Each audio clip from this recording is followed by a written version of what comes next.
Selamat datang ke Weekly Analysis IDZ Marubuzu. Analisis ini adalah tujuan untuk pembelajaran, perbincangan ataupun cadangan sahaja. Analisis ini juga adalah illustration atau personal opinion saya semata-mata. Sila pertimbangkan dulu risiko faktor yang ada sebelum anda mulakan trading. Okey, sebelum kita mulakan trading, marilah kita baca sama-sama Bismillahirrahmanirrahim.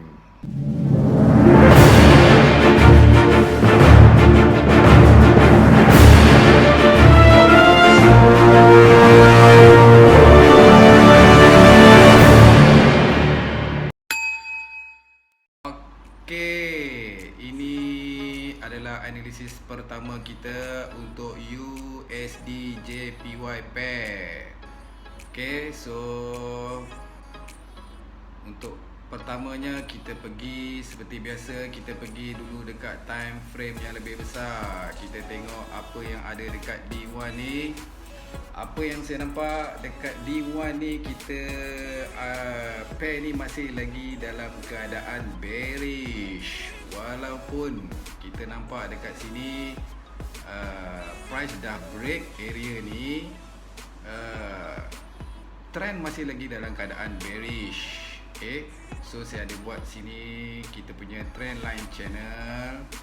Okay, kemudian saya ada nampak juga dekat sini, kalau kita kecilkan lagi kita punya time frame D1 ni, kita ada nampak sini ada satu key level, di mana key level kita ni, kita tengok price ada test dekat area sini banyak kali. 1 kali, 2 kali, 3 kali, 4, 5, 6, 7, 8, 9. Okey, price dah test dekat area tu banyak kali.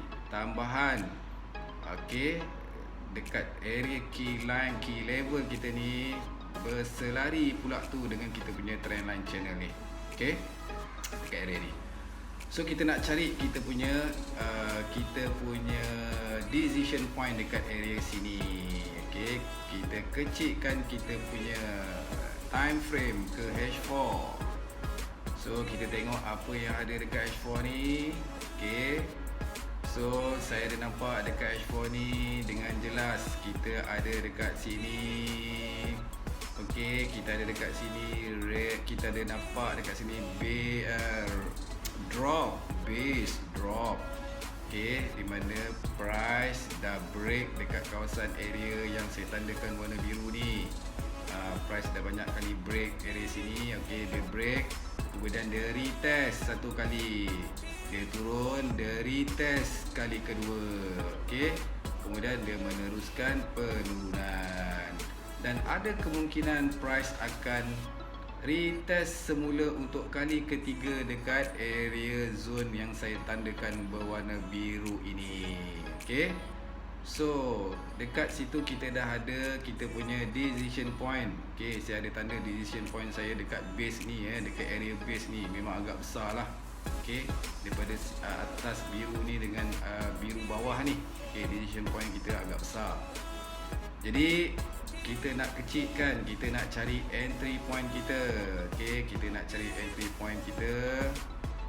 Okey, kita nak cari entry point kita dekat area base ni, dekat area base drop ni. Kemudian dia retest, dia dah dua kali dia retest kawasan ni.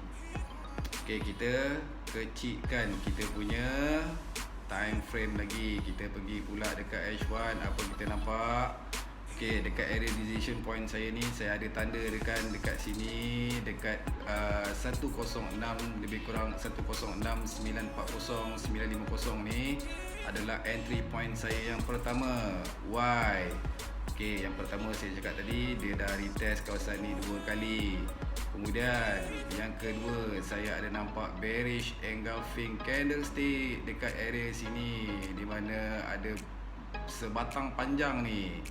Sebatang panjang bearish engulfing candlestick. Okey, dan yang kedua, Y dekat kawasan ni, saya ada nampak juga dekat sini ada QML.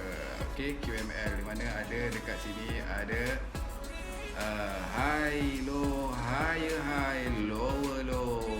Okey, so Okey, ada 3 sebab kenapa saya letak kita punya entry zone dekat sini. Dan sekiranya kita punya entry point to break kawasan ni, break pucuk ni lebih kurang dalam 20 pip. Okey, 20 pip. Kita punya stop loss. Okey, kita tengok pula kita punya winning ratio kita. Okey, kita tengok dekat sini kita boleh, andai kata kita entry dekat entry point pertama tadi, kita boleh letak kita punya TP dekat current price. Okey, dekat current price hari ni cuti. Okey, price tak bergerak. So kita ada lebih kurang 150 pip, di mana satu winning ratio yang sangat baik. Ini kalau kita nak swing lah. Kalau kita nak tahan lagi, kita nak simpan lagi kita punya ni, okey, kita boleh pergi ke TP kita ke 200 pip dekat sini, kawasan zone ni. Okey, so winning ratio yang baik lah. Okey, seperti saya cakap tadi, kalau price ni break pucuk ni, entry point pertama kita boleh pergi ke entry point kedua kita, di mana entry point kedua kita saya letakkan dekat 107410. Sebab apa? Saya cakap tadi, kawasan zone ni adalah kawasan satu zone, satu base yang kuat, di mana dekat sini ada satu supply yang kuat dekat sini. Okey, supply zone yang kuat. Saya ada jumpa dekat sini satu MPL level, di mana kita ada, okey, kita ada rally, kita ada rally, kita ada rally, drop, sorry, kita ada drop, base, drop. Okey, kemudian kalau kita kecilkan dekat sini, kita ada jumpa MPL. MPL ni, okey, kita ada nampak dekat sini price dia dah hilang momentum, dia tak boleh naik lagi dekat kawasan ni. Okey, dia dah hilang volume dekat sini. Okey, so dia meneruskan penurunan. Okey, so saya letak dekat sini kita punya entry point kita yang kedua. Okey, so kita tengok, kalau katakan kita punya entry point dekat situ, kita letak stop loss kita sikit saja, lebih kurang dalam 30 pip ke ataupun 20 pip, dan kita punya winning ratio dekat sini ada lebih kurang, okey, lebih kurang dalam 200 pip, dan stop loss lebih kurang dalam 30 pip. So kita pun masih lagi ada winning ratio yang baik. Okey, so kalau kita tengok dekat sini kita ada letak trend line. Trend line ni bukan tempat untuk kita entry ya. Trend line ni adalah satu kawasan untuk confirmation saja. Kita cari entry point dulu. Kita dah jumpa entry point pertama, entry point kedua, dan kita confirmkan dengan trend line ni. Okey, so confirmation berpandukan the confluence of trend line. Okey, so ini adalah analisis untuk pair yang pertama. Okey,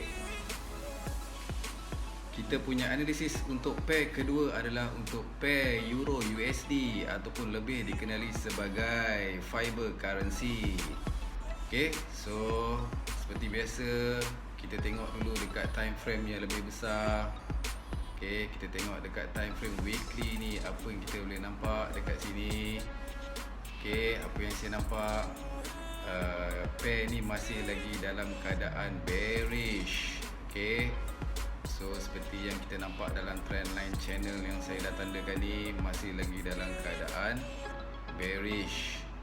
Okey, so dekat sini juga, dekat weekly time frame ni, kita ada nampak di mana saya tandakan dekat situ ada key level kita, di mana kat situ kita nampak price banyak kali bertindak balas dekat kawasan tu.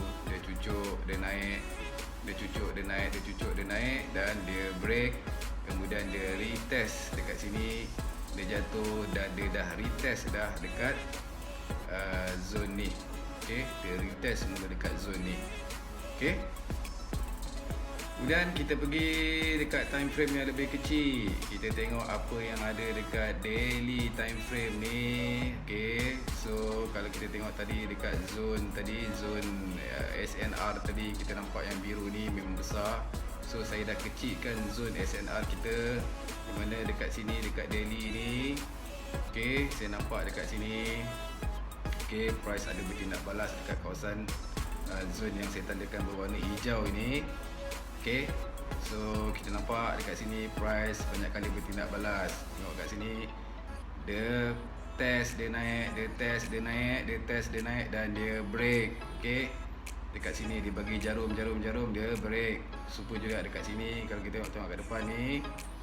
Okay, so price banyak kali bertindak balas dekat kawasan SNR ni.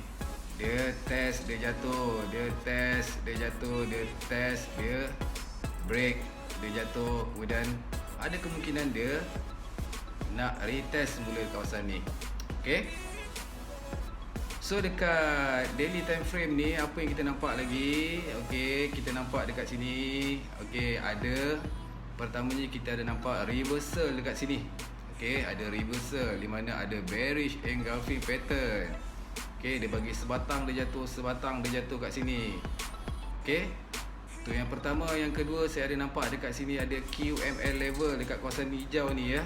Okay, saya ada nampak QML level di mana dekat sini ada high, low, higher high and lower low. Dia break kawasan support ni. Okay, kemudian yang ketiga, saya nampak juga dekat sini, dekat zone yang berwarna hijau ni, kita ada nampak double maru. Nampak sebatang. Okay, sebatang warna merah. Okay, jadi saya tandakan dekat sini double maru satu line dan QML satu line dekat sini. Dan kita tengok pula dekat H4. Kita tengok lagi time frame yang lebih kecil. Okay, kita nak cari zone entry kita. Okay, kita nak cari, kita dah jumpa warna biru ni adalah kita punya decision, warna hijau ni adalah decision point kita. Okay, so kita nak cari sekarang entry point kita. Okay, dekat H4, seperti yang saya cakap tadi, dekat kawasan SNR kita ni, kita ada nampak price banyak kali berinteraksi dekat kawasan sini. Dia cucuk, dia jatuh, dia cucuk, dia jatuh, dia cucuk, dia jatuh, dia cucuk, dia jatuh. Okay, dekat kawasan sini kita ada nampak, okay, dekat sini, dekat base ni, okay, dia rally, base, rally, dia drop. Okay, dia rally, okay, dia drop, base, drop. Okay, dekat kawasan base ni, okay, kita ada nampak banyak price buat jarum-jarum dekat sini. Okay, sekali dia buat jarum 2, 3, okay, 4, 5, 6, 7, 8, 9. Dan ini adalah entry point pertama saya, di mana dekat kawasan price 1.22460 ni adalah entry point saya yang pertama. Dan dekat sini juga H4 ni kita ada nampak satu bearish candlestick. Okay, bearish candlestick dekat sini. Sebatang warna merah ni besar, dia engulf warna, dia makan warna biru ni. Okay, so itu entry point saya yang pertama dekat jarum ni, dekat kawasan base ni. Kemudian saya ada letak juga entry point saya yang kedua. Okay, dekat jarum ni juga. Okay, dekat sini dia try sekali lagi, dia try. Okay, dia try. Banyak kali dia try kat sini. Dan saya letak entry point saya yang kedua dekat 22670. Okay, dan yang ketiga saya letak juga ada entry point saya yang ketiga dekat kawasan QML level ni. Okay, seperti kita tengok tadi, dekat kita patah semula. Okay, dekat daily time frame tadi kita ada QML level kan. Okay, kat sini ada high, low, higher high, dia break. Okay, ini adalah entry point saya yang terakhir dekat QML level ni. Okay, so dekat H1, kita nampak dekat H1 pula. Okay, kita tengok pula apa yang kita nampak dekat H1. H1 ni kita akan nampak benda yang sama. dekat kawasan SNR ni banyak rejection berlaku. Dia try, dia bagi jarum, dia bagi jarum, dia bagi jarum. Okey, dia bagi jarum. Dia bagi jarum, dia bagi jarum. Okey. So saya jadikan ni entry point saya yang pertama, dan yang kat sini entry point saya yang kedua, dan entry point saya yang ketiga dekat kawasan base SNR ni. Alright. Jadi kalau kita tengok dekat sini zone entry point kita, okey, ada sekitar dalam 500 pip. Okey, jadi terpulang pada anda lah, ikut pada kita punya management sendiri macam mana kita nak entry mana yang kita nak masuk. Okey, anda kata kalau anda masuk dekat entry point pertama ni, okey, kalau kita letak dekat pucuk ni, kita punya stop loss ada lebih kurang dalam 100 pip. Stop loss kita agak besar. Okey. Yang kedua, kalau kita jadikan ini entry point, stop loss kita lebih kurang dalam 90 pip, dan entry point kita yang ketiga ni kalau kita masuk, kita ada lebih kurang dalam 60 pip kita punya stop loss. Alright. Okey, tapi dekat sini kalau kita tengok kita punya reward kita. Okey. So dekat sini kita boleh jadikan kita punya TP. Okey, kalau TP dekat sini dekat line ni saya dah tandakan ni. Okey. Kalau kita tengok winning ratio kita, okey, ada lebih kurang dalam banyak tu 600 pip, ataupun kita nak TP dekat sini pun boleh. Kita nak TP dekat sini lebih kurang dalam 200 pip, banyak tu. So winning ratio sangat tinggi, dan stop loss pun agak besar jugalah. Okey, kalau kita mulakan dengan entry point, kalau kita entry dekat entry point yang pertama tadi. Okey, jadi kalau saya, okey, kalau anda tanya saya, kalau saya, okey, saya akan entry dekat area zone warna hijau ni, dan saya akan layer ikut money management saya. Okey, so jangan full margin. Okey, so ini kita masuk sekali satu entry, kita masuk dua entry, kita masuk tiga entry, dan kita letak stop loss kita dekat atas ni. Right. So itu saja untuk analisis pair Euro USD. Okey, so ini dua pair analisis kita untuk minggu ini. So sekiranya anda ada sebarang cadangan, anda boleh tinggalkan komen di bawah, dan jika ada sambutan, saya akan tambahkan lagi analisis untuk pair-pair yang lebih banyak lagi untuk akan datang.